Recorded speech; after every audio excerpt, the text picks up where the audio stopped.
That would be making me mad, nigga, bro.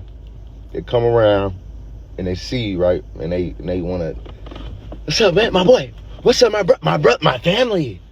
They wanna do all that shit, right? But then when they leave, they don't with you. It's like you doing some shit just to get by, you big nigga. Like, next nigga do that shit, like, I'm a... It's 11:30, guys. One. You don't got no chaser?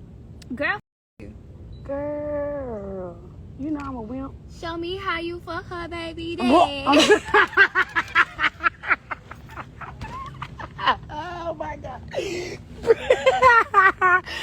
Of course, let's pull back the curtain on a story that shocked the hip-hop world and left a community grappling with the complex, painful intersection of love, violence, and justice. This isn't just a true crime story about a single night of chaos. It's a deep dive into a relationship that was hiding in plain sight, one that everyone thought they knew, but no one truly understood until it was too late. I want you to imagine this with me, not as a distant news report, but as a conversation we're having about how things can go so terribly wrong, so quickly.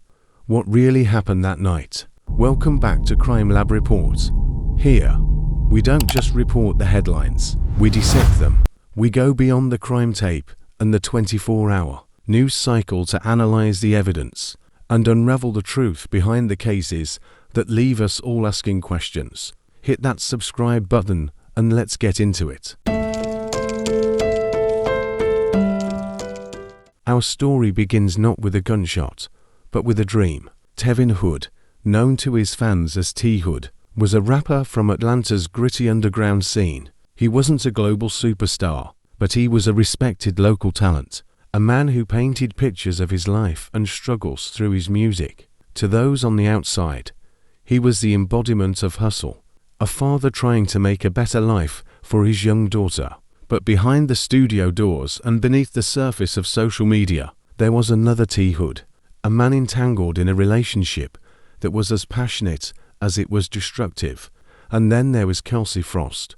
If that last name sounds familiar, it's because she wasn't just anyone. She was the daughter of reality TV royalty, Kirk Rasheeda Frost from Love and Hip Hop, Atlanta. Imagine growing up in the spotlight, with every move scrutinized. Now imagine falling in love with a man whose world was the polar opposite of the curated reality TV narrative. Their relationship wasn't a storyline. It was real, and it was messy. They were a classic case of opposites attracting, a whirlwind of intense emotion that played out far from the cameras, in the privacy of their Georgia apartment. For a while, it probably seemed like a fairy tale. The local artist and the reality star Cyan, building something together away from the noise. But those of you who have followed enough of these stories know that fairy tales often have dark corners. What started as passion began to curdle into possession. Arguments that were once heated became physical. There were whispers. Of course, friends maybe saw a bruise she explained away. Family members heard a tone in his voice that worried them. But publicly, they presented a united front. Kelsie would post loving tributes to Tevin. He would proudly have her by his side. It was a carefully maintained facade. But facades, as we know, are fragile. The tension was building, a pressure cooker waiting to explode. And the catalyst for that explosion would come from a place of protective love, from someone who refused to let his sister become another statistic. This is where the story takes its sharp, deadly turn. Kelsie's brother, Key Frost, wasn't just a bystander. He was a young man who was acutely aware of the turmoil his sister's life. Can you even imagine what that must have been like? To see your sister, someone you've grown up with unprotected, caught in a cycle of violence, the frustration, the anger, the feeling of helplessness, it must have been overwhelming. We now know, through evidence that would later surface, that Key had seen proof of the abuse. This isn't speculation, it's a crucial piece of the puzzle. A chilling surveillance video, leaked after the fact, showed T-Hood in a terrifying rage, attacking Kelsie, choking her, punching her. That video wasn't from a stranger. It was from the man she loved. And you have to ask yourself, if you were Key and you saw that footage, what would you do? How far would you go? The stage was set for a confrontation that everyone saw coming, yet no one could have predicted the horrific outcome. The rising tension wasn't just between T-Hood and Kelsie anymore. It now included a brother armed with a desperate need to protect his family. Stepping into a volatile situation where reason had already left the building, the air in that Snellville apartment on the evening of August 8th, 2025, must have been thick with a history of unresolved arguments and unspoken fear. We can piece together the moments from what investigators have shared. Another argument erupted, this one more volatile than the ones before it. Voices raised, accusations flew, and the situation swiftly escalated from a war of words into something physical. Was it a shove?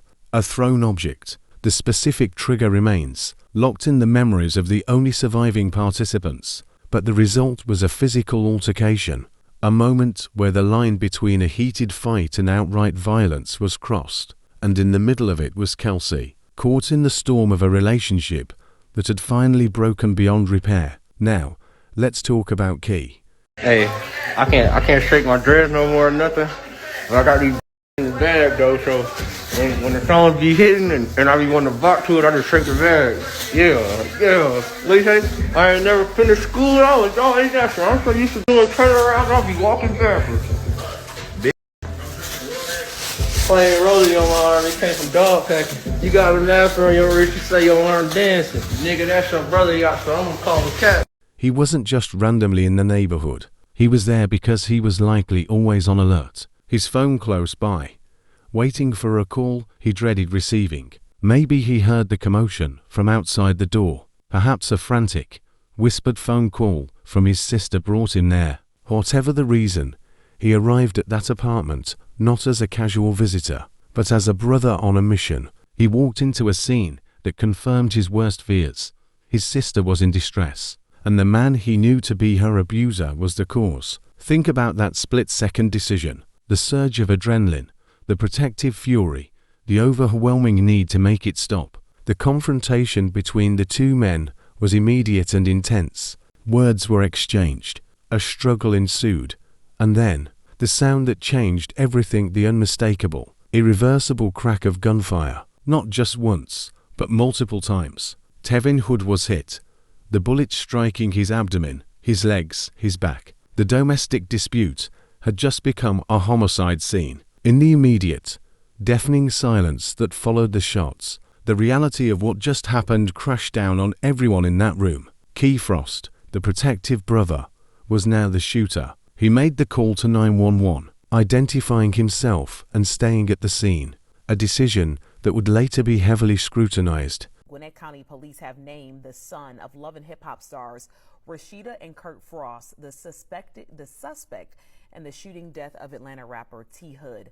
11 Alive, Steph and Haynock joining us from the newsroom. Steph, the two seem to be connected through T-Hood's girlfriend. That's what we're learning this morning, Aisha. Kelsie Frost. She is the daughter of reality stars Kirk and Rasheeda Frost, listed as a resident of the home where this deadly shooting of 33-year-old rapper Tevin Hood happened on Friday. And according to social media posts, she and the rapper were in an alleged relationship. Well, now police naming her younger brother, 24-year-old Kai Frost, as the suspect in the rapper's shooting death. On August the 9th, police found the rapper shot inside a home in Snellville around 7 p.m. Police say the younger Frost and other witnesses remained on the scene after the shooting. In an update Wednesday, police now say the shooting is being investigated as a possible self-defense case. For T-Hood's family and friends, however, the story was one of cold-blooded murder. They saw a calculated act, an orchestrated ambush. They questioned how a domestic argument could possibly justify a lethal response. They began to ask their own painful questions. Was this really about protecting Kelsie in the moment?